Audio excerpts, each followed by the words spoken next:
My fellow Americans, this is Liberation Day. Waiting for a long time. দ্বিতীয়বারের মতো যুক্তরাষ্ট্রের president পদে বসার পর থেকেই ডোনাল্ড ট্রাম্প বিভিন্ন দেশের সাথে বাণিজ্যিক ক্ষেত্রে পণ্যের ওপর নতুন করে শুল্ক আরোপ করেছেন।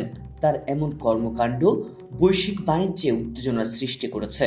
এবার সেই উত্তেজনার রেশ ছড়িয়েছে বাংলাদেশেও।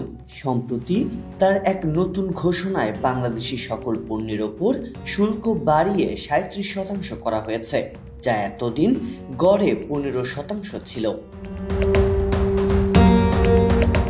ট্রাম্প প্রশাসনের উচ্চহারের শুল্ক আরোপের এই সিদ্ধান্তে সবচেয়ে বেশি প্রভাব পড়বে বাংলাদেশের তৈরি পোশাক খাতে। যুক্তরাষ্ট্র বাংলাদেশের অন্যতম প্রধান রপ্তানি বাজার, যেখানে প্রতি বছর $8.4 বিলিয়ন মূল্যের পণ্য রপ্তানি করা হয়। এর মধ্যে শুধু তৈরি পোশাক খাত থেকেই রপ্তানির পরিমাণ $7.34 বিলিয়ন।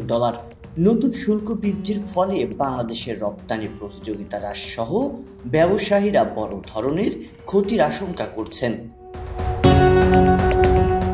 বুধবার 2 এপ্রিল স্থানীয় সময় বিকেল 4টায় হোয়াইট হাউসে আয়োজিত এক সংবাদ সম্মেলনে প্রেসিডেন্ট ট্রাম্প নতুন শুল্ক নীতির ঘোষণা দেন।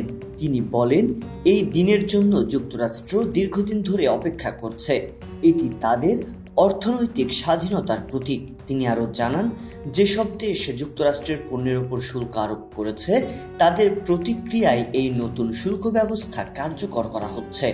এর আওতায় ভারত, পাকিস্তান, চীন, ইউরোপীয় ইউনিয়ন এবং অস্ট্রেলিয়ার পণ্যের ওপরও শুল্ক বাড়ানো হয়েছে। এদিকে যুক্তরাষ্ট্রের নতুন শুল্ক নীতির প্রতিক্রিয়ায় বাংলাদেশও নিজেদের শুল্ক পর্যালোচনার সিদ্ধান্ত নিয়েছে। অন্তর্বর্তী সরকারের প্রধান উপদেষ্টার প্রেস সচিব শফিকুল আলম এক ফেসবুক পোস্টে লিখেছেন, বাংলাদেশ যুক্তরাষ্ট্র থেকে আমদানি করা পণ্যের ওপর আরোপিত শুল্ক পর্যালোচনা করছে। তিনি আরও বলেন, যুক্তরাষ্ট্র বাংলাদেশের ঘনিষ্ঠ বন্ধু এবং আমাদের অন্যতম প্রধান রপ্তানি বাজার। আমরা দুই দেশের মধ্যে বাণিজ্য সহযোগিতা অব্যাহত রাখার জন্য কাজ করছি। বিশ্লেষকেরা মনে করছেন, এই নতুন শুল্ক নীতি মূলত চীনের ওপর চাপ সৃষ্টি করতে নিলেও এতে বাংলাদেশ সহ অন্যান্য উন্নয়নশীল দেশও ক্ষতিগ্রস্ত হবে। আবার বাংলাদেশের জন্য যুক্তরাষ্ট্রের বাজার অত্যন্ত গুরুত্বপূর্ণ।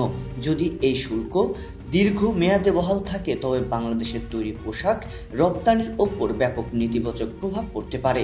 যদিও বিশ্ব বাণিজ্যে এই নতুন শুল্ক নীতি কতটা প্রভাব ফেলবে তা এখনই নির্ধারণ করা কঠিন, তবে এটি বাংলাদেশের জন্য বড় একটি চ্যালেঞ্জ হয়ে দাঁড়াবে বলে মনে করা হচ্ছে। রিয়াজুল ইসলাম, সংবাদ প্রকাশ।